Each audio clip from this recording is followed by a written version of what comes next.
안녕하세요. 반갑습니다. 오늘 살펴볼 기업은 오스템 임플란트입니다. 치과용 임플란트 제조 판매하는 기업이죠. 프로그램 개발도 하고 있는데요. 치과 관리 관련된 프로그램이겠죠. 강서구에 이제 서울시 강서구에 본점이 있고요. 21년 1분기 실적을 반영을 해서 재무제표를 중심으로 어떤 기업인지 한번 들여다보도록 하겠습니다.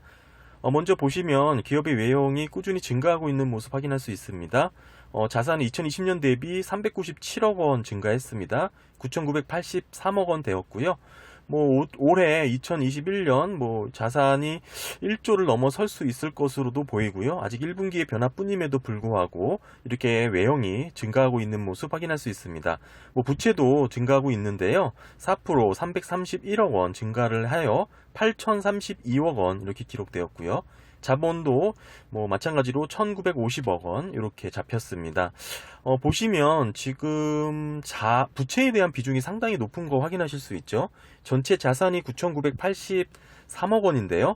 무려 부채가 8,032억 원입니다. 부채 비율로만 봤을 때 자본 대비 부채 비율로 봤을 때 412%고요. 유동 비율이죠. 유동자산 대비 유동부채, 그러니까 1년 내 상환해야 될 차입금에 대한 재무 안전성을 볼 수 있는 비율이죠. 유동 비율은 93%로 계산이 되었습니다. 평균적인 부채 비율이 200% 이하 또는 유동 비율이 150% 이상인 점을 안정적인 기업이라고 보고 있기 때문에 지금 다소 상당히 지금 부정적인 수치가 나왔다는 점 이렇게 한번 언급해 드리고요. 디테일한 내용은 아래에서 계속 한번 이어서 살펴보도록 하겠습니다. 먼저 기업의 자산 세부 구성인데요. 보시면 유형자산의 비중이 상당히 높은 거 확인하실 수가 있고요. 전체 자산 중에 약 34%죠. 3,444억 원 기록하고 있습니다. 다음은 현금 및 현금성 자산이고요. 24%를 차지하고 있고 2020년 대비 약 3% 74억 원 증가를 하여 2,385억 원 기록되었습니다. 다음 재고자산, 자산 중에 한 11%로 차지하고 있고요. 그 다음에 9% 정도로 구성된 매출채권, 이렇게 지금 자산이 구성되어 있습니다. 주요 자산 항목을 제외하고 나머지 내용을 확대해 봤는데요. 유동금융자산이죠. 단기손익의 금융자산이 2020년 대비 41% 119억 원 증가를 하여 407억 원 이렇게 잡힌 부분 확인이 되었고요. 비유동 금융자산까지 194억까지 더한다면 단기손익 금융자산이 601억 원 이렇게 구성이 되어 있네요. 이 외에는 단기금융상품, 기타 유동자산 280억, 사용권자산 244억, 기타 비유동채권 141억 등으로 구성이 되어 있습니다. 기타 유동자산 내용을 보시면요. 반품 계약 자산이 157억 원, 선급금이 85억 원 이렇게 구성이 되어 있어요. 기타 비유동 채권은 대여금 70억 원, 보증금 70억 원 이렇게 구성이 되어 있고요. 아까 언급한 단기손익 공정가치 측정 금융자산이죠. 세부 내역입니다. 보시는 것처럼 투자한 기업들의 내역이 나와 있는데요. 특별한 곳에 이게 투자했다라고 보이진 않네요. 삼성전자도 보이고요. 이제 눈에 보이는 거는 작년 기준이죠. 델콘 RF 제약이 이렇게 보이는데, 재작년이죠. 델콘 RF 제약이 이제 보이는데 61억 원 취득을 하여 장부가액이 30억 원으로 이렇게 반토막이 난 부분도 이제 보이고요. 2020년 결산보고서 내역에는 이제 잡혔던 부분인데 2021년 1분기에는 보이지 않기 때문에 아마 올해 1분기에 매도한 것으로 보이는 이제 항목입니다. 적지 않은 손실 약 30억 원 정도의 손실이 있었을 것으로 이제 예상을 하고요. 전체적으로 투자한 목록을 보면 신선하거나 메리트 있는 구성은 이렇게 아닙니다. 우리가 쉽게 이제 이해할 수 있을 만한 기업들이고요. 다만 이제 삼성전자보다 SK 하이닉스 지분이 많다라는 것도 이제 좀 확인할 수 있었고요. 지금 어느 정도 기업이 여유 자금이 있는 자산의 구성이라고 할 수 있죠. 정확한 건 비영업, 영업 구분을 한번 해봐야겠지만, 일단 자산의 이제 항목들로만 봐서는 만약에 여유 있는 자금의 구성이 아님에도 불구하고 이렇게 구성이 되어 있다면, 다만 빚으로 이렇게 운영을 했다라고 이해할 수 있는 거죠. 근데 우려되는 건 앞에서 언급했지만 부채가 상당한 수준이었다라는 것이었죠. 빚을 이용해서 투자한 모습은 아닐까 한번 들여다봐야겠습니다. 오스템 임플란트 부채 내역인데요. 부채의 약 46%죠. 차지하고 있는 것은 기타 유동 부채입니다. 3,711억 원 잡혔는데요. 작년 2020년 대비 7% 242억 원 증가를 했습니다. 자세한 내용은 계속 살펴보고요. 다음으로는 장단기 차입금이 있고요. 장단기 차입금이 부채의 30%, 1213억 원 이렇게 구성이 되어 있습니다. 실질 기타 유동 부채를 제외하고는 차입금 위주로 기업의 부채를 운영하고 있다는 거 확인할 수가 있고요. 기타 유동 부채가 어떻게 구성이 되어 있는지 한번 확인해 봤습니다. 3,096억 원 중에 3,711억 원 중에 3,096억 원이 선수금으로 잡혀 있습니다. 상당한 수준이죠. 사실 이 항목은 선수금은 부채긴 하지만 마냥 부채로만 볼 수 없는 부분이 있죠. 성격이 있습니다. 계약금조로 미리 받아놓은 돈이기 때문에 추후 매출로 이어질 수 있는 부분이죠. 기업이 이렇게 전기말도 비롯해서 약 3천억 원 수준의 선수금이 항상 이렇게 쌓여 있는 걸 보면 좀 약간 뭐라 그럴까요? 올드한 스타일의 회계 관리를 하고 있는 듯한 모습입니다. 예전 같은 경우는 이제 매출로 잡을 수도 있는 부분이었지만 이런 식으로 기업이 이렇게 회계 관리를 하고 있는 거죠. 중요한 거는 지금 이렇게 선수금만 빼고 봤을 때 부채 비율과 유동 비율이 달라질 수 있겠죠. 하지만 이 선수금 자체만 빼고 단순 비교하시면 안 됩니다. 재무상태표죠. 항상 자산과 부채 혹은 자본이 동일하게 움직인다라는 거 기억하셔야 되니까요. 예를 들면 부채가 빠지면 똑같이 자산에서도 빠져야 되는 거죠. 부채 비율 이제 수정하실 때 참고하셔야 되고요. 기업의 지금 기본적인 부채 비율이 412% 나왔었죠. 위에서 유동 비율은 93%로 상당히 재무 안정성이 다소 떨어지는 것으로 보였는데요. 위에서 잡힌 선수금 부분을 감안해서 계산을 해보면 부채 비율은 258%로 낮아집니다. 즉 유동 비율은 더 악화되죠. 85%로 더 나빠졌습니다. 유동자산은 이제 현금성 개선에서 빠지고요. 유동부채, 기타 유동부채에서 선수금 빠지니까요. 그렇게 계산하시면 되는 거고, 부채 비율은 자본과 계산이 되니까 상당히 개선되는 부분이 있지만, 유동 비율은 유동자산 대비 유동부채로 계산되니까 오히려 더 악화되는 모습을 보이고 있습니다. 결론적으로는 선수금 3,096억 원이 기업의 영업실적은 상당히 안정적이라는 것을 확인할 수 있는 부분이고, 그리고 실질 기업의 부채는 차입금 위주로 구성이 되어 있다는 점을 이제 보여주고 있는 부분이죠. 다음은 기업의 오스템 임플란트 자본입니다. 자본금은 71억 원이고요. 주식 발행 초과금이죠. 자본 잉여금입니다. 541억 원입니다. 자본의 27%로 구성이 되어 있고요. 자산 대비 5.4%에 불과합니다.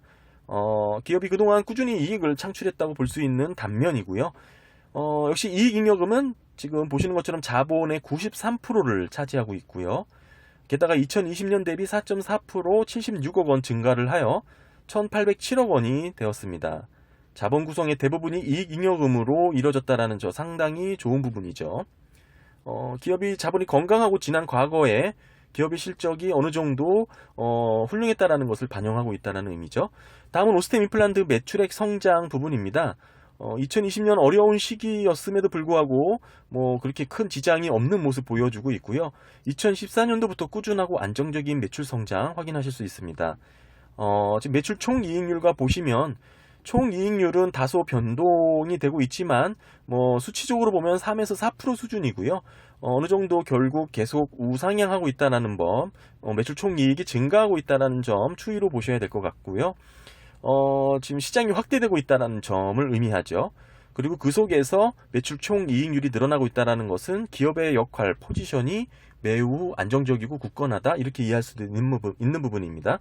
매출액과 매출 총이익률에 대한 분석은 상당히 좋네요. 보시는 것처럼 매출 총이익은 미비하게 이제 상승하고 있는 부분 확인하실 수 있었고요. 지금 최근 4분기죠. TTM 기준으로 봤을 때 60%를 넘어서는 모습 보이고 있습니다. 대단하죠. 판관 비율은 2017년도부터 꾸준히 감소하고 있고요. 자연스럽게 영업이익률은 5.5%에서 17.8%까지 증가하는 모습 보이고 있습니다. 실적 부분에서는 매우 긍정적인 기업의 모습을 보이고 있습니다. 매출액의 성장률이 엄청나죠. 2020년 영업이익과 당기순이익의 증가가 눈에 보이고요. 그리고 눈에 들어오는 부분은 2014년부터 2019년까지 당기순이익의 성과가 그다지 좋지 않았다는 것인데요. 일일이 다 찾아보기에는 좀 그렇고요. 2019년 부분 좀 더 마이너스 손실을 난 부분이기 때문에 확인을 해봐야겠죠. 보시는 것은 2020년 결산 보고서인데요. 2019년 영업이익이 429억 원이지만 당기 순손실은 마이너스 220억 원 났습니다. 원인을 살펴보니 기타 비용 135억 원이 잡혔는데요. 이 기타 비용 세부 내역 보시면 보시는 것처럼 무형자산 손상차손 21억 원 잡혔고요. 그 다음에 잡손실이 무려 105억 원 잡힌 부분이 있습니다. 무형자산 손상차손은 저번 시간부터 계속 언급을 했기 때문에 넘어가고요. 잡손실 105억 원은 상당한 부분이죠. 100억 원이 넘는 비용을 잡손실로 처리했다는 거 조금 의아하네요. 그리고 이제 원인이 하나 더 있었죠. 말씀드린 것다시피 밑에서 살펴보면 법인세 비용이 2019년도에 대비 보시면 타 연도 대비 상당히 높다라는 것을 확인하실 수 있는데요. 512억 원이 나왔습니다. 네, 이 부분 참 좀 이상해서 한번 살펴봐야겠습니다. 당시 기업은 세무조사를 받고 415억 원 추징금을 받았고요. 하지만 최근에는 조세심판원의 일부 승소를 얻어 272억 원 환급받았습니다. 어찌됐든 143억 원 정도의 추징금을 받은 거죠. 하지만 결론적으로는 국세청이 좀 다소 조금 좀 이런 식으로 이제 업무 처리한 게 좀 다소 미흡했다라고도 볼 수 있는 부분이겠죠. 어찌됐든 2019년도 이런저런 이유로 기업은 단기 순손실이 발생한 것입니다. 이렇게 지금 주당 이익으로 보시면 더 극명한데요. 2020년도까지 이제 평이하게 다소 등락을 보이던 기업의 주당 이익이 2020년도 들어서 급격하게 상승한 모습, 1,183원에서 7,865원까지 증가한 모습 보이고 있고요. 코로나의 이제 시국이었음에도 불구하고 이렇게 엄청난 성장을 하게 됩니다. 결론적으로는 이렇게 높은 단기 순이익을 얻게 된 것은 저번에도 말씀드렸지만 지금 272억 원의 환급금 이 부분도 이제 영향을 받았겠죠. 국세청에서 이제 일부 추징금을 잘못 계산해가지고 결국에는 조세심판은 일부 승소를 얻어 272억 원 환급받은 부분도 영향을 받았습니다. 이런 식으로 기업이 이렇게 이 기타 수익이죠. 기타 수익으로 이렇게 손익, 단기 순이익이 좋게 잡힌 점 확인할 수가 있고요. 결국 기업이 이제 영업활동 현금 흐름을 봐야겠죠. 최근 4분기 기준으로 압도적인 증가의 모습을 보이고 있는데요. 무려 1,769억 원입니다. 2020년 대비 1,070억 대비 395억 원 증가했는데요.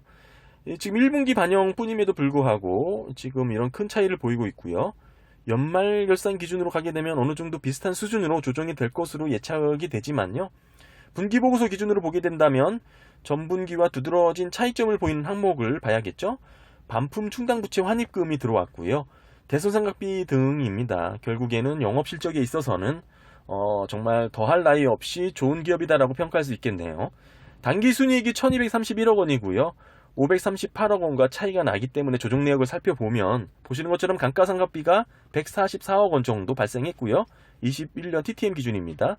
무형자산 상각비 24억 원 수준이고요. 이렇게 기타 외에는 사용권 자산 상각비가 약 100억 원 잡힌 게 있습니다. 이런 부분이 있겠고요. 기업은 매년 비슷한 현금 흐름의 모습을 보이고 있는데요. 영업활동이 이제 양수로 나오고 플러스죠. 투자활동 마이너스고요. 꾸준히 이제 투자를 하는 거죠. 그 다음에 재무활동은 플러스입니다. 결국 영업으로 벌어들이는 현금 이외에도 차입금 등 재무로 이제 차입하는 부분이 많다라는 거죠. 종합을 해보면 기업은 꾸준히 비슷한 현금 흐름의 모습을 보이고 있다는 건 매년 금액의 차이는 있지만 영업으로 돈을 잘 벌고 있고 타인 자본 등 차입금의 활용도 놓치지 않고 있다는 것을 보여주고 있고요. 결국 그렇게 마련한 자금으로 기업을 운영하고 유형자산 취득하고 투자하고 그렇게 영위하고 있는 모습입니다. 특이한 것은 기업의 부채를 적극적이고 과감하게 활용하고 있다는 것인데요. 아래서 더 한번 살펴보도록 하겠습니다. 다음은 카펙스입니다. 보시는 것처럼 2018년도부터 평균을 놓고 봤을 때 628억 원 지출을 했는데요. 매출액이 가파르게 성장하고 있긴 하지만 이미 기업은 이제 재고자산과 유형자산 취득 변동폭을 보면 어느 정도 여유 있게 대처하고 있는 모습을 확인할 수 있습니다. 이렇게 급격하게 유형자산 취득분을 늘리고 있는 모습은 보이지가 않고요. 하지만 유형자산 취득의 변동은 어느 정도 이렇게 갖고 있죠. 결국에는 매출액의 성장과 더불어 어느 정도 여유 있는 기업의 지금 보폭을 확인할 수 있는 부분입니다. 평균적인 카펙스 투자가 628억 원 수준이죠. 체크해 봤습니다.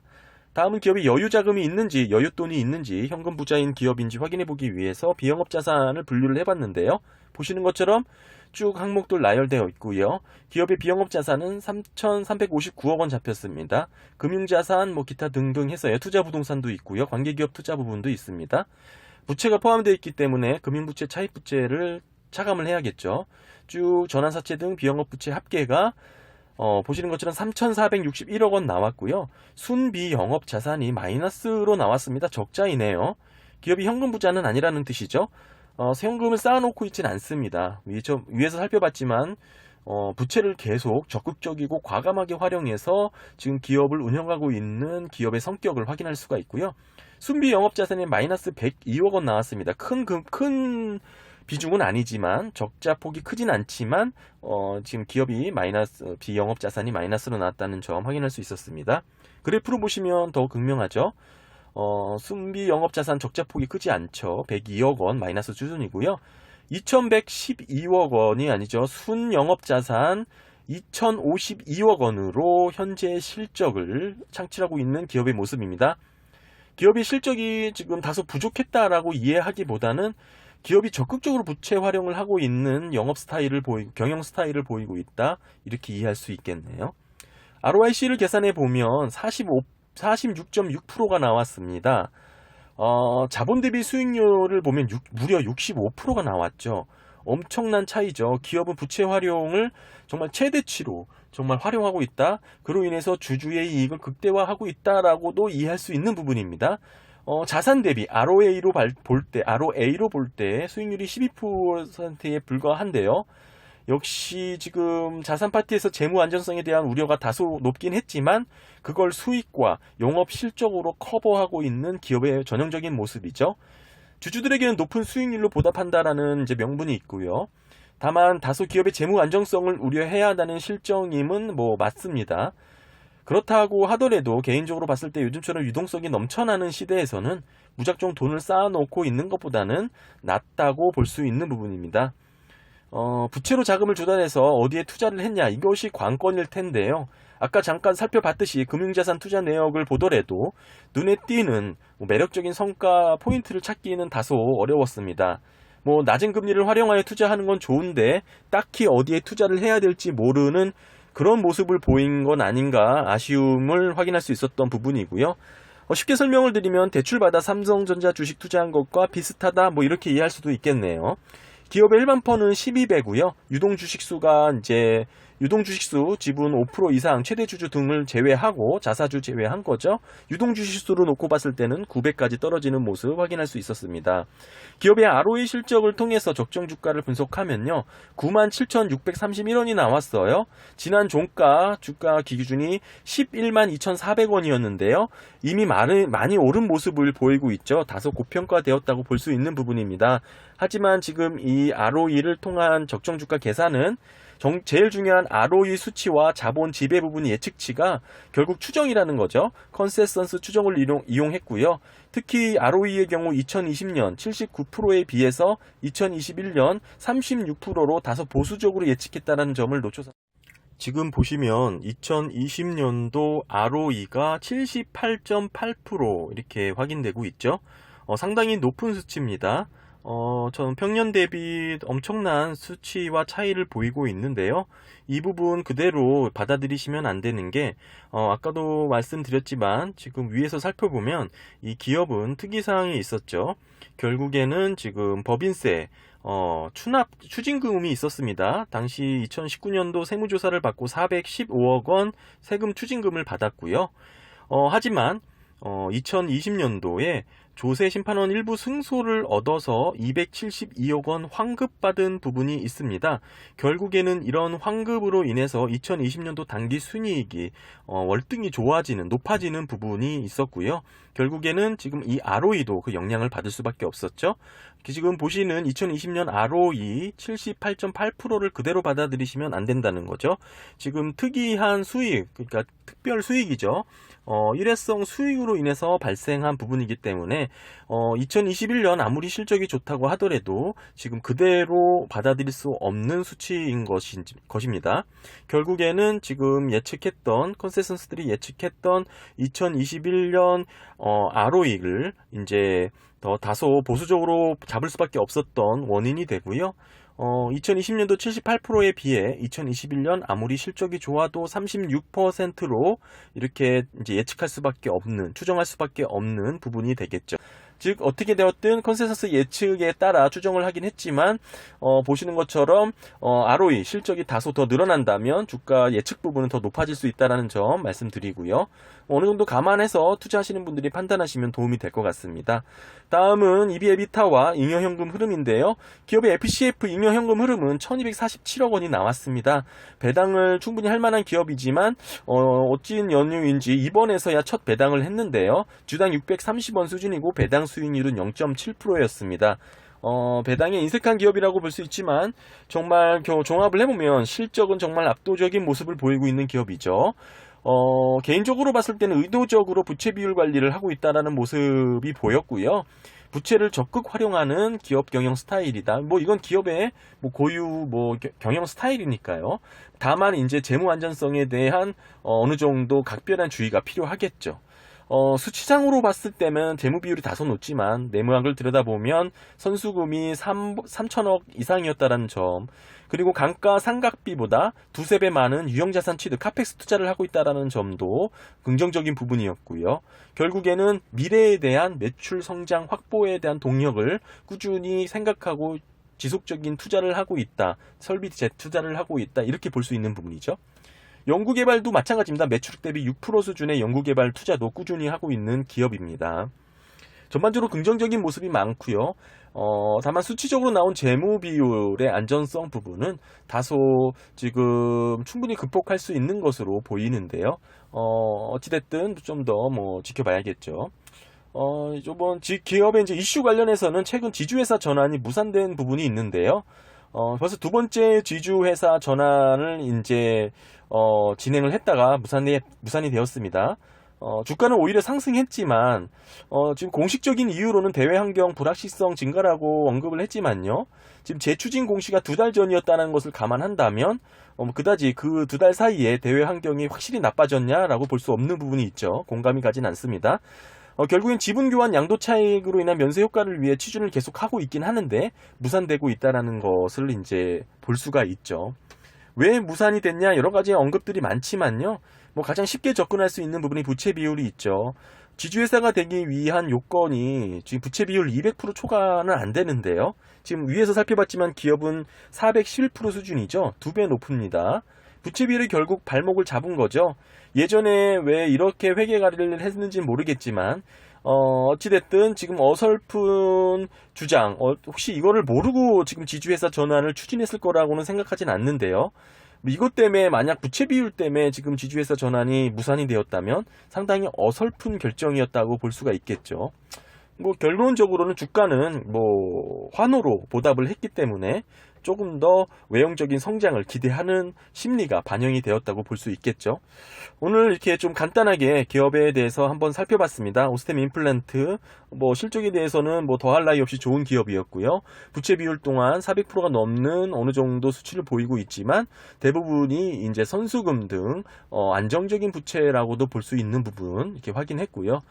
기업이 이제 투자하고 있는 금융자산의 내역이 다만 다소 아쉽게도 신선하거나 메리트 있는 부분은 아니었다. 우리가 흔히 접할 수 있는 삼성전자, SK하이닉스 등등 이렇게 이제 투자 내역이 있다. 이렇게 볼 수 있습니다. 어느 정도 무엇보다는 실적에 대한 기대감이 높은 회사이기 때문에 다소 앞으로도 나오는 전망이라든지 실적 발표 등을 계속 꾸준히 지켜봐 보면서 조정해 나가면 여러분들 투자하시는데 다소 도움이 될 수 있는 정보들이 많이 나올 수 있는 기업 같습니다. 이것으로 오스템 임플란트 기업에 대해서 한번 살펴봤고요. 끝까지 시청해 주셔서 감사합니다.